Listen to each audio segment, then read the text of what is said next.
Pertanyaan berikutnya yang muncul adalah mengapa harus ditambahkan pupuk? Dari bacaan yang saya pelajari, para ahli mengatakan bahwa pohon ara tidak membutuhkan pupuk tambahan atau semacamnya. Pohon ara tergolong tangguh dan mampu bertahan hidup. Mereka tidak memerlukan pupuk.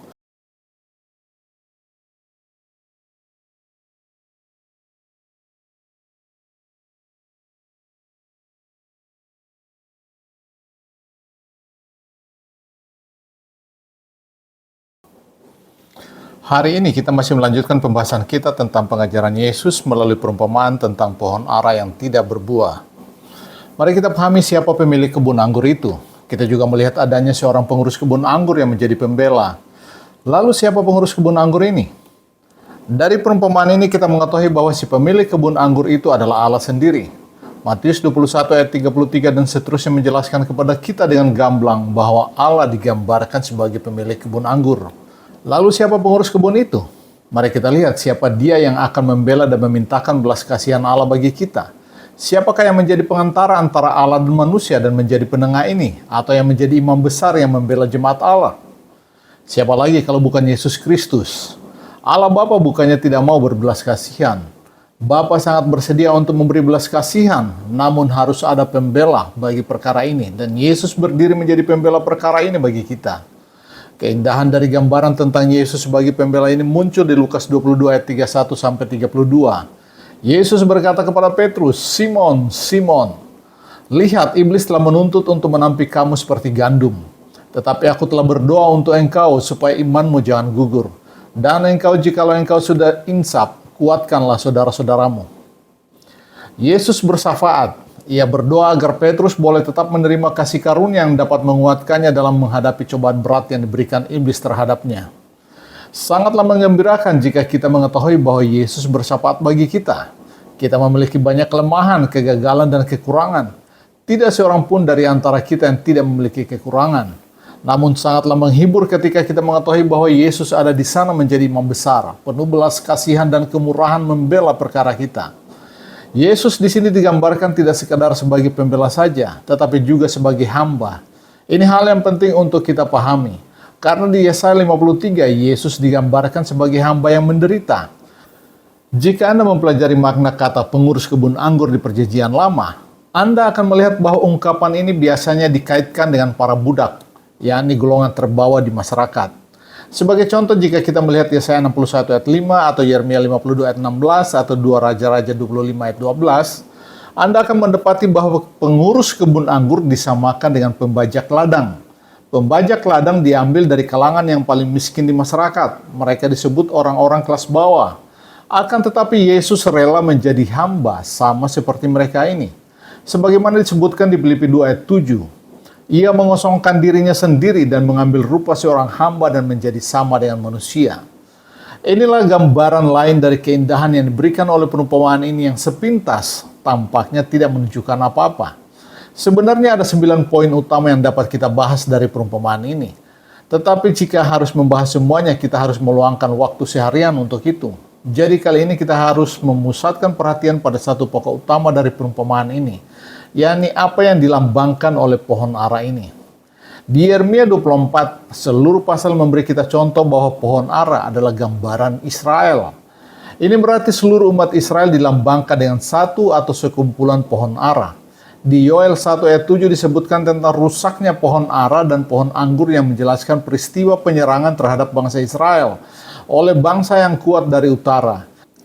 Sebagaimana akibat dari Israel telah menjadi pohon ara yang tidak berbuah. Yesus menegaskan hal ini di dalam perumpamaan lain yang kita kenal sebagai perumpamaan tentang pohon ara yang dikutuk. Perumpamaan itu dipakai sebagai peringatan bagi mereka karena mereka adalah pohon ara yang tidak berbuah. Mereka akan berada di bawah kutukan. Banyak orang bingung dengan kutukan terhadap pohon ara itu karena mereka tidak dapat memahami arti rohaninya. Itu merupakan sebuah perumpamaan yang diperagakan atau diberikan lewat tindakan. Banyak nabi dalam Perjanjian Lama memakai perumpamaan yang memberikan perlambangan secara langsung.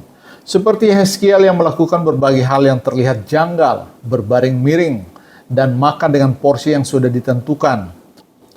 Orang yang lewat bertanya kepadanya, "Apa arti perbuatanmu itu?"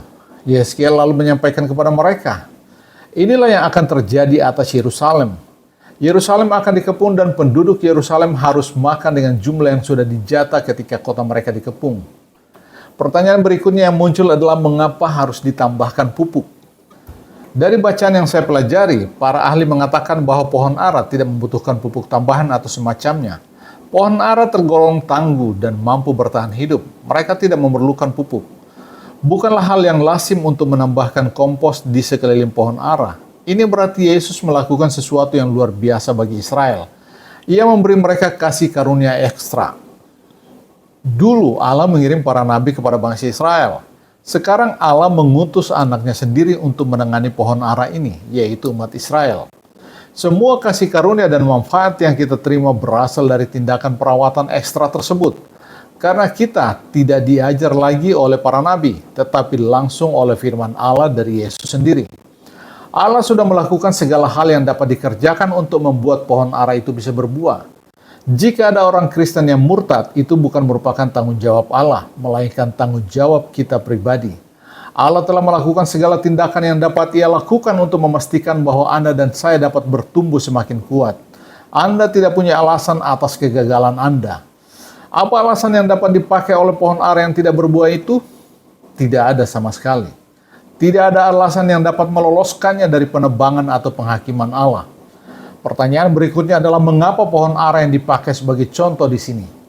Kadangkala umat Israel dilambangkan dengan pohon zaitun atau juga pohon anggur, tetapi di dalam perumpamaan ini yang dipakai adalah pohon ara. Yesus dengan teliti memakai pohon ara karena pohon ara merupakan pohon yang buahnya lebat. Tidak ada pohon buah-buahan yang dapat menandingi pohon ara dalam hal berbuah ini.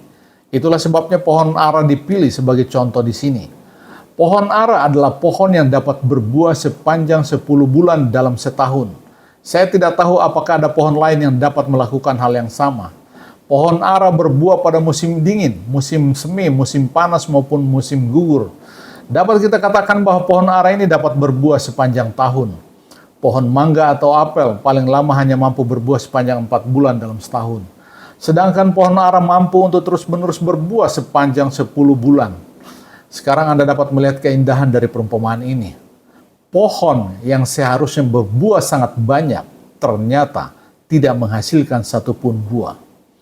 Ia telah menjadi pohon yang tidak menghasilkan apa-apa. Sungguh mengejutkan. Mari kita masuk ke dalam pelajaran rohani dari perumpamaan ini. Mengapa Allah menanam Israel? Mengapa Ia menyelamatkan kita? Ingatlah hal ini baik-baik, karena kalau tidak, Anda mungkin akan mengira bahwa Allah menyelamatkan Anda karena Anda harus diselamatkan atau mungkin karena Anda ingin diselamatkan. Cara Injil disampaikan oleh banyak pengkhotbah sekarang ini telah membuat orang-orang cenderung berpikir bahwa Allah ada hanya untuk memberi kepastian bahwa tiket Anda ke surga sudah terjamin. Seolah-olah keselamatan itu hanya soal keberangkatan ke surga dan masalah lain tidak ada kaitannya dengan keselamatan. Itu bukanlah pengajaran yang Alkitabiah. Pengajaran yang Alkitabiah menyatakan bahwa Allah menyelamatkan kita supaya kita dapat menghasilkan banyak buah, sehingga namanya dimuliakan dan orang lain ikut diberkati. Kedua, bagaimana sebatang pohon yang tidak berbuah dapat menghasilkan buah jika tidak terjadi perubahan penuh di dalamnya? Jika pohon ini memberi hasil pada tahun yang ke-7, itu berarti telah terjadi perubahan yang besar dan nyata di dalam pohon itu. Sesuatu telah berlangsung, dan hal ini dapat digambarkan seperti suatu keajaiban kelahiran kembali bagi pohon ara tersebut. Setiap ahli botani tahu bahwa pohon yang sudah gagal berbuah sampai 6 tahun berturut-turut tidak dapat diharapkan lagi untuk menghasilkan buah. Karena bahkan si pemilik kebun itu sebenarnya sudah berkata bahwa tidak ada lagi harapan bagi pohon ara itu. Si tukang kebun sebenarnya sedang mengharapkan terjadinya mujizat. Artinya, jika pohon itu berbuah pada tahun ke-7 nanti, maka suatu transformasi yang sangat besar telah terjadi atas pohon ara itu. Dan hal itu hanya bisa dilakukan dengan kuasa Allah. Karena di dalam dunia nyata, hal ini tidak akan pernah terjadi. Tidak ada peluang sedikit pun bagi pohon ara itu untuk dapat berbuah pada tahun berikutnya, atau bahkan dalam 5 tahun berikutnya. Namun Yesus memasukkan unsur rohani dalam perumpamaan ini, yakni Allah akan melakukan mujizat. Allah akan membuat hal itu menjadi sangat mungkin karena segala kuasa dan kasih karunia-Nya sekarang tersedia secara melimpah bagi pohon ara ini. Jika dihubungkan dengan bangsa Israel, apakah hal itu berjalan seperti yang diharapkan? Ternyata tidak. Israel tetap tidak berbuah. Akibatnya Allah menghancurkan Israel. Sekalipun kuasa Allah tersedia bagi kita sepenuhnya setiap hari, namun umat Allah lebih sering memperlihatkan kegagalannya. Bahkan kegagalan itu bisa menghantam seluruh gereja. Gereja menjadi suam-suam, pendeta dan majelisnya sibuk membenarkan diri lewat khotbah-khotbahnya. Gereja pecah, jemaat terlantar, domba Allah tidak mempunyai gembala. Ini adalah pemandangan yang umum terjadi di antara kita. Mengapa bisa begini? Apakah kasih karunia Allah tidak cukup? Masalahnya bukan karena kasih karunia itu kurang mencukupi, tetapi kitalah yang menjadi sumber masalahnya. Ketidaktaatan dan kekerasan hati kita inilah yang menjadi penyebabnya. Anda mungkin sudah 6 tahun menjadi orang Kristen, atau malah lebih, dan keadaan Anda sama seperti pohon ara yang tidak berbuah ini. Izinkan saya berkata kepada Anda, Allah masih berkenan untuk memberi Anda waktu setahun lagi. Ia masih berkeinginan untuk membuat Anda menjadi hambanya yang luar biasa dan penuh kuasa. Hamba yang layak disebut sebagai hamba Allah. Namun jika Anda tetap tidak menghasilkan buah, maka kapak sudah tersedia pada akar pohon. Dan Anda akan ditebang, karena masa kasih karunia ada batasnya. Perumpamaan ini juga memperingatkan kita bahwa waktunya sudah hampir habis. Kapak sudah tersedia pada akar pohon Anda. Suatu hari Anda mungkin akan tumbang saat waktu Anda habis. Jangan mengira bahwa penebangan itu menunggu hari penghakiman. Waktu untuk Anda bisa saja habis sekarang ini juga. Seperti umat Israel yang sudah kehabisan waktu. Mereka tidak harus menunggu sampai hari penghakiman. Saya sudah cukup sering melihat orang Kristen yang ditebang karena menyia-nyiakan tanah tempat mereka ditanam. Mereka menghambat pertumbuhan orang lain dan Allah akan menangani mereka pada saat yang ditentukannya. Ingatlah selalu akan hal ini. Masa kasih karunia Allah itu ada batasnya. Kesabaran Allah itu memang benar-benar sempurna, tetapi ada batasnya. Itulah pengajaran yang alkitabiah, bukan pengajaran pribadi saya. Hal yang sama disebutkan dalam perjanjian lama sebagai contoh, Amsal 6 ayat 15, Amsal 29 ayat 1, 2 Tawarik 36 ayat 16, dan sebagainya. Jika seseorang sudah sering ditegur, diingatkan, dan diberi nasihat, tetapi masih tidak mau mendengarkan, ia akan dipotong dengan tiba-tiba dan tidak ada pemulihan lagi baginya. Jangan mengira bahwa Anda akan baik-baik saja sampai pada hari penghakiman nanti. Itu adalah suatu penyesatan. Banyak orang yang akan tumbang sebelum hari penghakiman itu.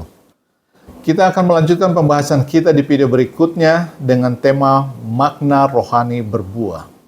Yohanes 8 ayat 31-32, "Jikalau kamu tetap dalam firman-Ku, kamu benar-benar adalah murid-Ku, dan kamu akan mengetahui kebenaran, dan kebenaran itu akan memerdekakan kamu."